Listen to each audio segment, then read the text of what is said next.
tuned into Calsoscoped. YouTube, what's going on? It's calsoscoped back with another video. In today's video, I'm going to be talking about 5 tips for your Photoshop manipulation designs, or not even Photoshop, just any manipulation art piece that you make, design, you know, stuff like that. So before we get into this video, make sure you guys pay the fee of 1 like, and if you enjoy this video, make sure you comment down below at the end and consider subscribing, man. So last night I decided that I wanted to make this Drose manipulation because he just went off and it was a crazy performance by him. Very solid. I was like, wow. Getting the Madison Square Garden electric. It was just nice to see the Knicks fans back at their home just doing work, right? So it was just dope. So I just went in and I had a lot of things that I had to work through with this piece, whether it be just the lighting or the manipulation, just the background, things like that. Had a lot of things I had to plan out and think about before I even went into this. So that leads me into my first step, which would be step number 1 or tip number 1, whatever you want to say. Sketch it out / plan it out, right? And so what's the lighting of the scene? What are the colors that you're going to use? And what's the perspective? Very important. What's the lighting of the scene is going to be super key, because you don't want to start a scene and get all your masks, get all of your assets that you're going to use, and then just start pasting stuff everywhere, like with no type of conscious effort that you're making to do the scene. It's just going to come out really weird, really difficult to see the lighting when you just don't plan it out first. So always go into a manipulation with a plan. You guys see that even though I knew like these pictures of the Knicks fans were really dark, I knew I would just have to adjust my source and I would have to adjust my lighting after the fact. It's definitely okay to paste things in or use assets that you're going to use on the image and not have everything match up lighting like at first, but as long as you have like a sketch or just a solid plan. If you're not going to have a sketch, have a solid plan of what you're going to need to get done before you just hop into a project, right? So yeah, the next thing is colors that you'll use. Now in this case, it wasn't really many colors I was going to use that weren't already there, because I wasn't creating this like specifically from scratch, because I was using this photo as a base. Now if you're doing, let's say, a mountain landscape or just a landscape, something like that, you're going to definitely need to know what colors you're going to be using on the piece. And my tip for using colors in your scene, your manipulation, is you're going to only want to have one tone that's very saturated, right? You only have one hue that's very saturated, one color that's very saturated. The others are going to be very desaturated in most cases, right? Because if once you start adding too much saturation to a piece, it just doesn't look very official. It doesn't look very dope, whatever you want to call it. So the reason that that's so important is because, like I said, you don't want to have colors just going everywhere, and it's just not going to make your piece uniform. Now, the next thing, perspective. Perspective is very key, because let's just go over what's perspective. Perspective is, you know, are you using 1-point perspective, or is the camera looking up, down, from the side of a subject? And this is going to be very key, because when you're getting your assets, you can't just have different angles from the camera taking a picture. Like you can't have, if I had Derrick Rose staring at the camera, like that's the base pic, and then the next one is from him his rookie year and it's above his head where the picture's taken, like how am I gonna do a head swap with that? So you need to plan that out before you get into your piece as well. It's very key, and it will take you a long way, because you don't want to be messing up perspective in a piece. That's kind of what ruins a lot of pieces that I see, is just the perspective is off. Another thing is about perspective is how close or far is it to the camera. If you're doing like a scene where someone's standing on like a street or something, you can't have the source be like the size of an ant while the street is like just really way too big for the character that you're using in the scene. Now, I mean, granted, you could do that if you're doing like a manipulation and you want it to look like that, but you know, in most cases, don't be the person that's like, well, that's my style that I wanted to use. Don't do that, bro, please. That's just a cop out. I know we all are there in perspective. At some point it's tough to use, but don't be that person, please. Alright, so the next tip overall is find HD sources. Alright, no matter how long it takes to get a great idea, you can't really facilitate this great idea without some HD sources when you're doing Photoshop. Maybe if you're drawing all of it out, but you know, as designers, or I don't know, most people that are on here were designers, so as a designer you want to find HD sources for your scene. Now granted, sometimes when you're doing manipulations, if you're doing a sports manipulation or something from like the olden days, from the old flashback days, like the 80s or 90s, sometimes the pictures aren't very good, but there's always a way to combat it, right? And you have to just try your best to find assets. Maybe like go on things like on Envato or Unsplash and try to find basketball courts that have better texture, or just use updated pictures from the NBA in 2021. There's always a different way to get things done, and if worst comes to worst, not worst comes to worst because it'll build your skills, sometimes you'll have to just paint your assets, and that also can just be super cool and super fun to experiment with, painting with your assets with shadowing, highlights, gradient maps, all those different types of things. You can paint assets, and it's something that I've encouraged for people to do. Just learning painting and finding your assets sometimes when you can't find the HD images. And another thing is, you could go outside. If you have a camera, it's a blessing that you would have a camera to be able to take your own stock photos, and these stock photos also lead to your own packs or whatever like that, right from your camera. So don't be afraid to take your own stock photos when you're doing manipulations. It's a really simple, not simple, but it's really dope way to just get easy assets for your scenes. Now, the third tip is be honest with yourself. Are you at the level to try and do something really advanced? If not, ask for help. Do lighting studies, perspective studies, and sketching practice. Maybe, like I said, even some painting. So this is something that I definitely struggled with early on. I would try to do concepts that I knew my skills were not at that level that I could do them yet, but instead of just doing studies and practicing more, I just wanted to hop right into these more complex scenes, these more complex manipulations, more complex projects. Now that's not always a bad thing, but I would definitely say that it's very risky, and you don't want to come out of a project with like, it's good to come out of a project and challenge yourself, but you don't want to come out of a project with a lost sense of confidence. You want to definitely have confidence when you are done with a project, like, wow, I got better on that, things of that nature. So if you're someone that is kind of struggles with their confidence and just their confidence in art, confidence in whatever, I would definitely say don't try to push yourself too hard at the beginning of when you're doing manipulations, because you're going to get there eventually. It's just going to happen.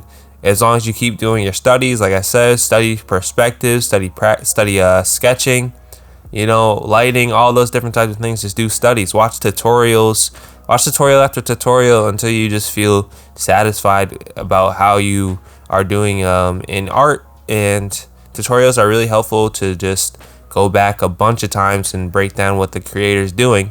Even speed arts, if you go back on some of my speed arts, you can slow it down and break down what I'm doing, or even this on screen, and you could see what I'm doing. And it's not too fast today because it's a longer video, so definitely if you go to even slower speed and just like jam out to some music, mute the video, and then come back and study what I'm doing, that's a great way to just improve on what you're trying to have as your end goal for being a designer. Not end goal. There's never an end goal in design, never an end goal in art, but just be honest with yourself. Now, number 4 is understand that you will fail multiple times within the process of a manipulation.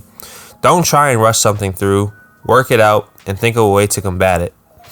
Now, in manipulations, I guarantee every time you do a manipulation, you're not going to have something come out super exact how you want it to look right off the bat. So there's always ways that you have to combat what's going on. Like, for example, the collar of Derrick Rose, I didn't really like it at first because I was trying to do a gradient map, but no matter what the gradient map was, it was just not really working for me.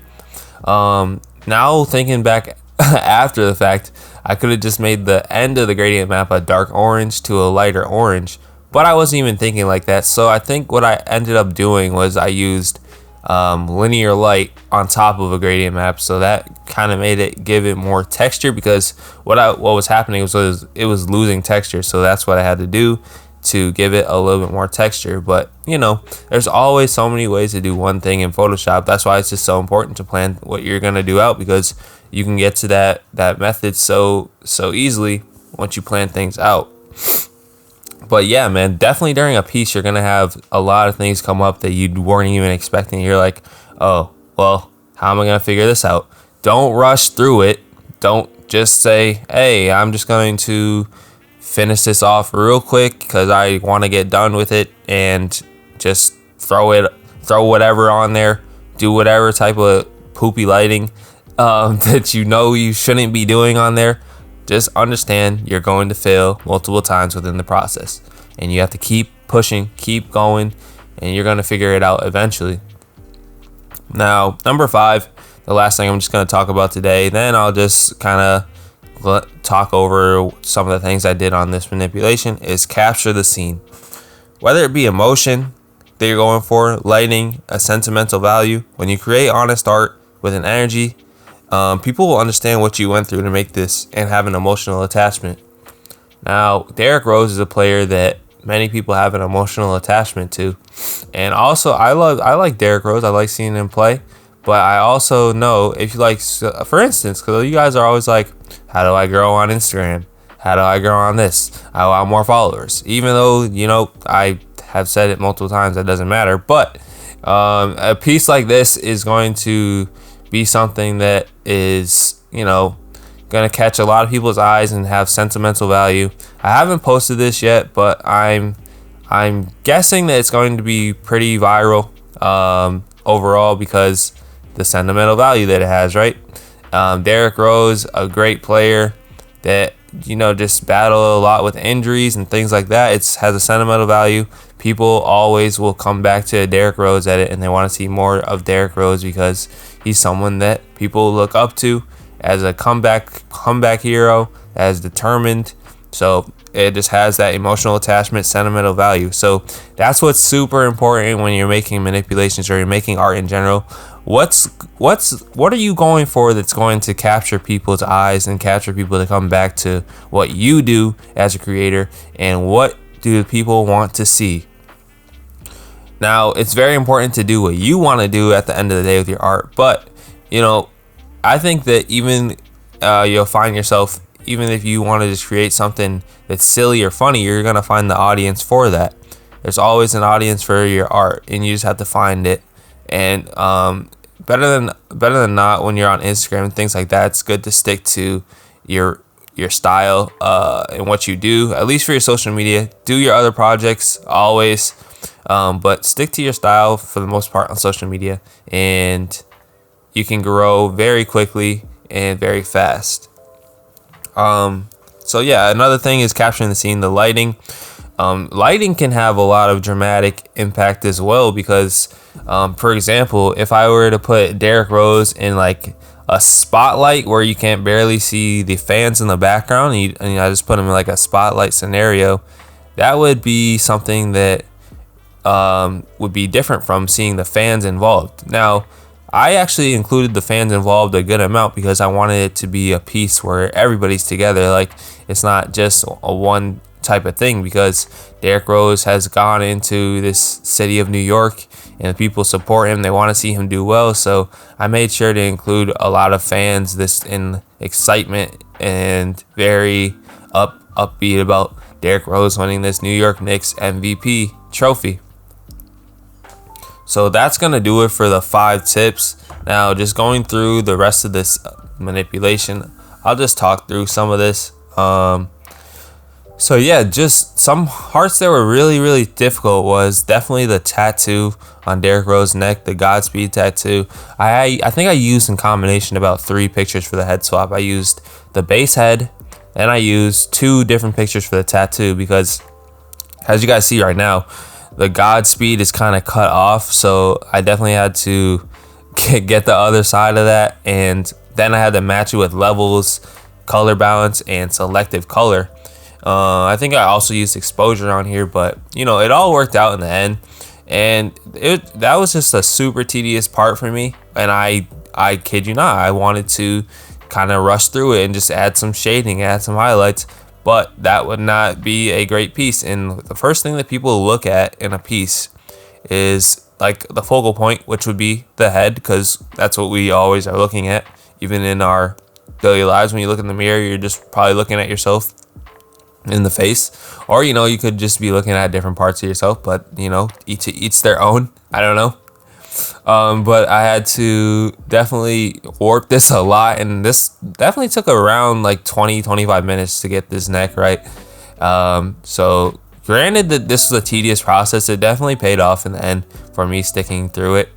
I also had to change the colors behind and on the original Derrick Rose mask, because obviously this was just a face swap, it wasn't a body swap or anything like that. He was never standing in this pose on the Knicks, so I had to change the colors a little bit, and what I used was my 50% gray that I always use. You guys know I always use my 50% gray, and then I use luminosity blending mode on that, and then I use a hue and saturation layer, like usually fully saturated, so I can see all of the tones, not the value, the tones. That's for the tones. To see your values, which is your lighting and things like that, all you would have to use is a gradient map from black to white, and you'll be able to see all your tones for lighting, things like that. So definitely very important that you use those 2 assets to your advantage.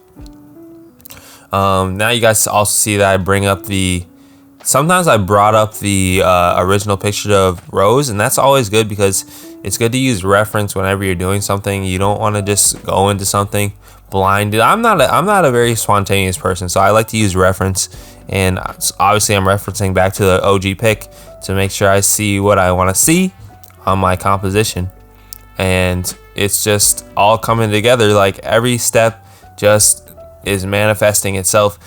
If you just take the time to learn these things that I definitely talk about all the time, you're going to see a lot of improvement, and that's why I've been able to see a lot of improvement in my artwork, whether it be from just studying where my lighting is coming from, studying my colors in the scene, studying perspective, emotion, capturing emotion, you know, all those different types of things, they all add up, and this is how you become a great artist, a great manipulator, a great designer, whatever you want to be.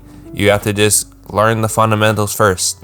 You learn the fundamentals from the ground up. Don't just dive into it head first. It's not going to work out how you want it to, I promise you. Try to learn the fundamentals, and I can't stress it enough. So that's going to wrap it up for me, guys. And thank you guys for listening to me blobbering / 5 tips. I hope they were very helpful.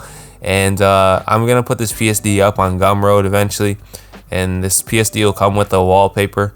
I also have, so I have a wallpaper size and I have the Instagram size. So this will come with the wallpaper. If you buy a PSD on Gumroad, you guys can check out my link for the Gumroad down below.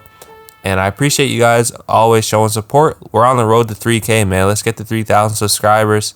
It'll be really dope. I appreciate it so much. This summer, I am working on a course as well, so that should be out by the end of the summer. And I hope you guys will be able to learn a lot from it. So, until next time, make sure you guys stay scoped. And I'm out, man. Peace.